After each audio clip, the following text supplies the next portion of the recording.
Salut, ouais, j'ai toujours le même t-shirt pour vous, ça fera 5 jours parce que 5 vidéos de run et 5 vidéos de blabla sur ce qu'on a censé retrouver et prouver pendant le run. Moi, je les ai tous faits d'affilée. Le Traxxas Os, eh bien, je suis content d'en avoir un là. Le prix, ça, on reviendra pas dessus. Si, t'es en train. Le prix est totalement délirant et absurde. 530 € pour ça. C'est le prix d'un Truggy 1/8, Buggy 1/8 en 6S et voire de certains autres monsters comme le Serpent MTE en 6S. Pour en 10 en 3S. A fait mal, sérieusement. Mais je suis content. On en avait un ici grâce à un limbo. On vous a fait le unboxing avec l'accessibilité Mika. Donc si tu as loupé ces épisodes, tu vas dans la playlist Traxxas Os qui est affichée là, normalement, si Fripouille a fait son taf. Et oui, après, oui, imaginez, il est obligé de regarder la vidéo avant vous et de voir ce que Mani raconte pour aller mettre les liens. Hein, je lui facilite pas la tâche. Il est méchant, Mani. Et on l'a essayé dans le jardin, en 2S tranquille, en 3S tranquille, mais on n'a pas pu, parce qu'on était en période de confinement, l'exploiter ailleurs. L'utilisateur aurait aimé que j'emmène sa petite piste de Bicross, mais on était vraiment dans des conditions boueuses et dégueulasses. J'avais pas envie de ça avec une machine neuve qui ne m'appartient pas. Pourtant, il a insisté. Hein. Il a dit si, vas-y, donne-lui. Mais non.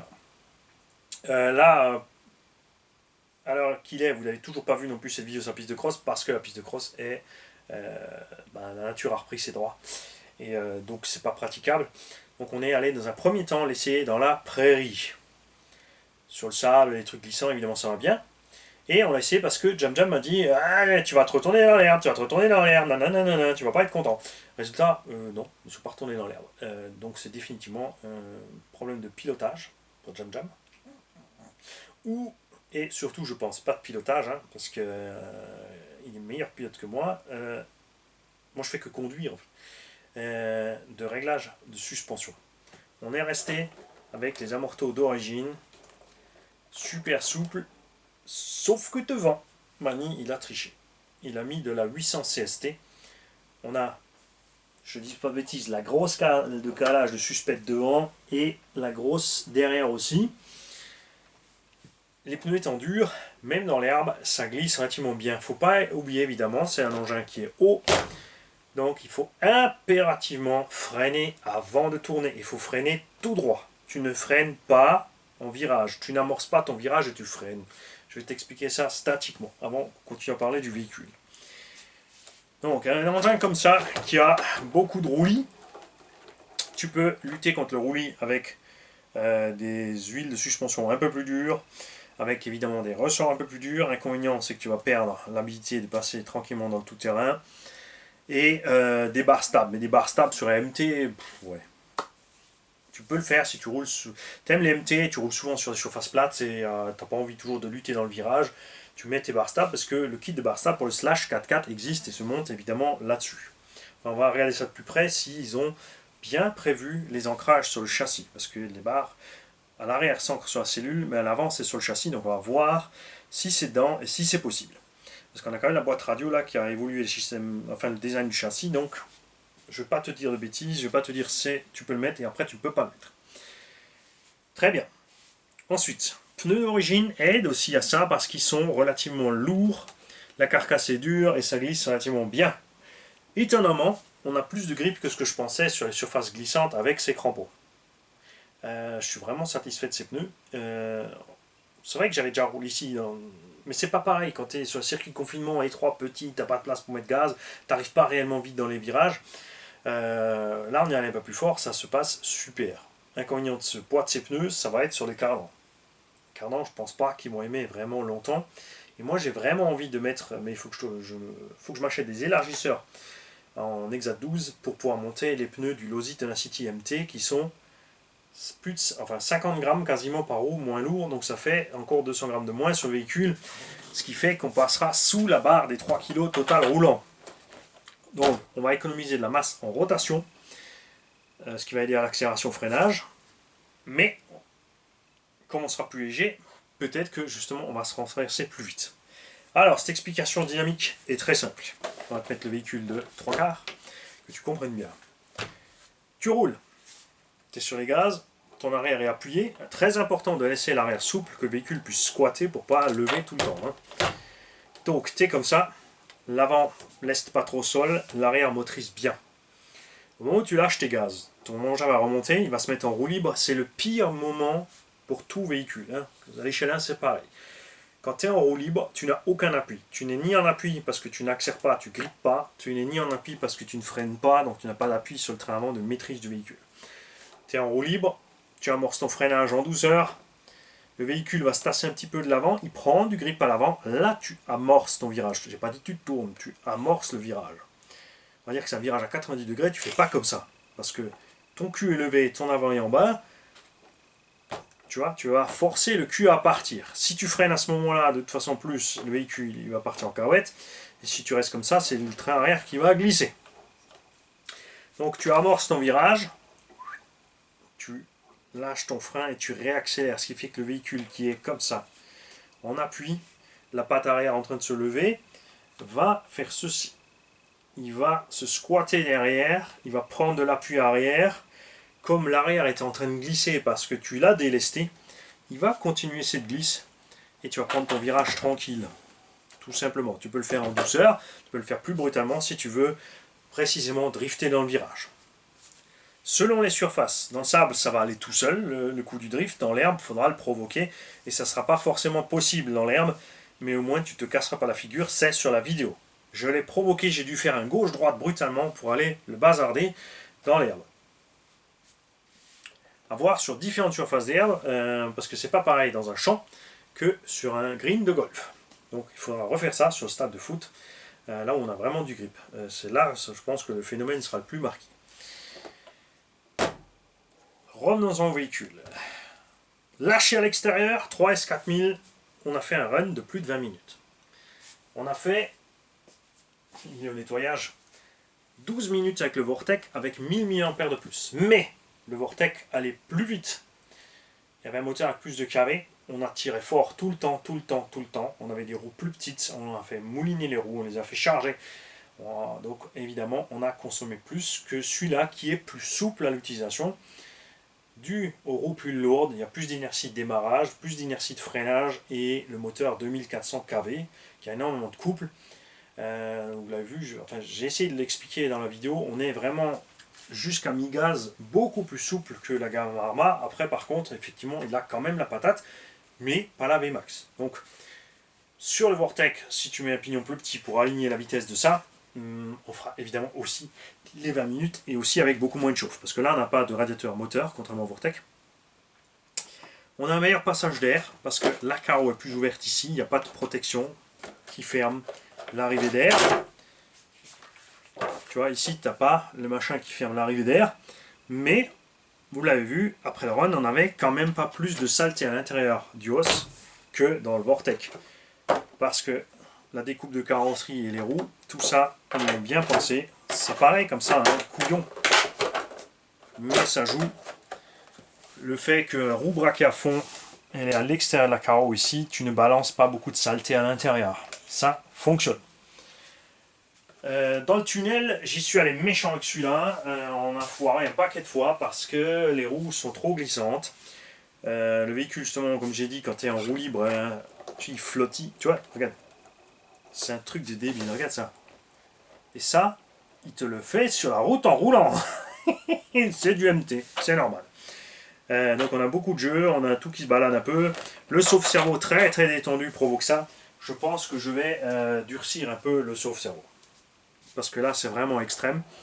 Évidemment si je durcis le sauve-cerveau, je risque de claquer le cerveau pignon plastique avec ses roues.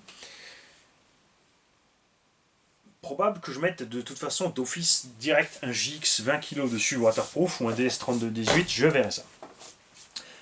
Le Vario avec le ventilo, on est super content avec. Il était chaud, mais de loin pas aussi chaud que le Vortec. Le moteur était chaud, mais il n'a pas de ventilo, et ça se passait bien. Et je me suis vraiment amusé avec celui-là. Avec le Vortec aussi, mais le Vortec, ouais, c'est un peu plus brutal à conduire. Et je pensez aussi que celui-là serait tout le temps plus en train de craber, un peu comme le Max. Le Max, même en 4S, hein, on cabre énormément. Et dès que tu accélères, dès que tu cabres, eh ben, tu perds la direction. Le véhicule ne tourne plus. Et là, on a une espèce de mélange entre les deux. On est pas mal. La différence, c'est qu'il vole moins bien que le Vortec. Enfin, selon le saut, si tu as un saut propre, tu as la vitesse, c'est bon. Mais on l'a vu sur les petites accélérations devant les obstacles, il a tendance plus facilement à lever le nez et en l'air à se balader un petit peu. Le Vortec, évidemment, dû à son châssis plus bas, à ses roues plus petites, était beaucoup plus stable à ce niveau-là. Après, là, on compare un MT avec un Truggy. Mais comme dit le Granit, a juste les roues un peu plus grosses, il a le même châssis que le Vortec. Donc voilà, on pourrait comparer à ça, même si le Granit devrait se comparer plutôt à un Stampede. Et celui-là au Arrma Nero Big Rock 3S. Et merci évidemment, parce que j'y tiens, je vous l'ai dit plusieurs fois dans les vidéos, n'hésitez pas à commenter et dire les choses, parce que je ne sais pas tout. Il y a tellement de modèles qui sortent. Moi j'avais le Big Rock V2. Bras de suspension étaient les mêmes que le Granit, et là il y a plein de gens qui m'ont dit, attention, le V3 a les bras longs du Typhon. Donc vous ferez gaffe évidemment, parce qu'avec les bras longs, tu as plus de risque de casser un bras à cause de l'effet de levier. Donc on a vraiment une différence entre le Granit et le Nero maintenant qui est outre la longueur, le Nero est aussi plus large. Donc il faudrait presque que je m'achète nouveau un Nero. C'est vrai que sur le Nero on pourrait bien mettre les roues du Losi Tenacity sans rien faire s'il est plus large, puisque la carreau est... Hein, comme ça on pourrait un petit peu faire la bataille entre les deux là. Les nouveaux triangles Traxxas, vous l'avez dans le tunnel, hein, sans pitié, ils sont solides. Les jantes Traxxas sont solides. Les chapes, les fusées, tout a tenu. Vous avez vu les gamelles que j'ai pris, j'ai même rien déboîté. Le machin a mangé, hein, on ne peut pas dire autrement. J'avais mal pour lui dans le tunnel, et même la carreau. On a atterri quelquefois brutalement sur le toit. On a quelques pliures dans le Lexan, mais ça s'arrête là. Je suis bien content par contre d'avoir monté les protections d'amorto. Parce que sans les protections d'amorto, je pense qu'on disait adios une fois ou deux aux tiges d'amorto. Même à l'arrière, on a un bel impact dans la protection d'amorto. Sinon en dessous toujours, ça va bien. Hein. Chez Traxxas, les histoires de bulkhead là, ça se passe super. On est cool. Donc pour l'instant, je suis content de la bestiole. On fera évidemment plus de run. Pour l'instant, il est très probable que je ne le modifie pas, qu'on le laisse comme ça. Et ce que j'ai évidemment le plus envie, c'est de changer le rapport de transmission. Et parce que le moteur prend 4S, donc de descendre dans l'étagement de transmission et de mettre une 4S dedans, parce qu'un variateur 4S n'est pas plus lourd que le Vinignon 3S. Et la batterie fera 100 grammes de plus. On aura une batterie 100 grammes plus lourde d'abord. Ce qui ne va pas l'handicaper des masses. Et on a oublié le coup des barres stables, on peut les mettre. La barre stable arrière se monte ici, tu reçois deux vis à tête plate pour la coincer, tu as les biellettes qui relient là, et à l'avant par contre elle est montée ici sur le châssis, tu vois. Et c'est prévu, ça passe. Donc tu peux encore améliorer la tenue de route de ton MT, pour ceux qui veulent avoir une meilleure tenue de route. Pour moi, je suis bien comme ça. Et prochain run, donc c'est pareil, dès que j'ai le temps, ça va être chaud, j'ai un Raminator à finir, absolument. Faudrait que j'aille sur le circuit aussi, faire une session circuit au SAM et absolument aussi au MVHS. J'ai des engins qui attendent de se défouler les gommards au MVHS. Donc, on ira en forêt avec ça, on ira en forêt avec Power Ranger. Pas le Vortex parce qu'il va partir chez son propriétaire. De toute façon, des runs du granit en forêt, on en a. Vous l'avez vu, ça se passe bien. Là, ça sera l'avantage par contre pour le châssis élevé au centre, ça c'est certain par rapport à la gamme Arrma. On n'emmènera pas le Talion parce qu'il est en rade et le Typhon 3S parce qu'il est en rade et que de toute façon c'est un engin avec ses petits trous qui ne sera pas spécialement à l'aise dans la forêt. D'ici là on aura peut-être les pièces du Maverick, mais est-ce qu'on va essayer le Maverick en forêt? Je crains le pire.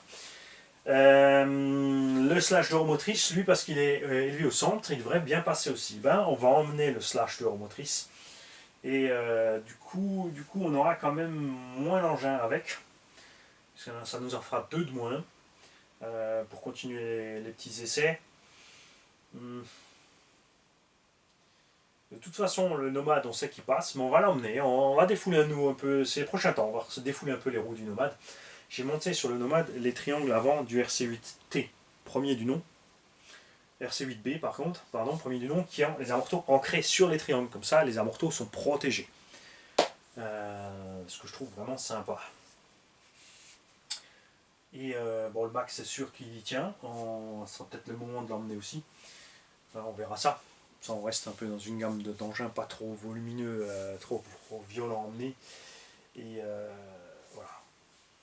Prochaine série de tests, on utilisera donc le Serpent M2 qui a reçu son vario avec le mode turbo. On emmènera le REVO, engin typé Muggy, Truggy, et évidemment le T-Magic. Bon, lui il est en vitesse, du coup pour rouler avec un autre avec lui en vitesse, on a déjà préparé, c'est derrière vous la caméra, c'est pour ça qu'il n'est pas là.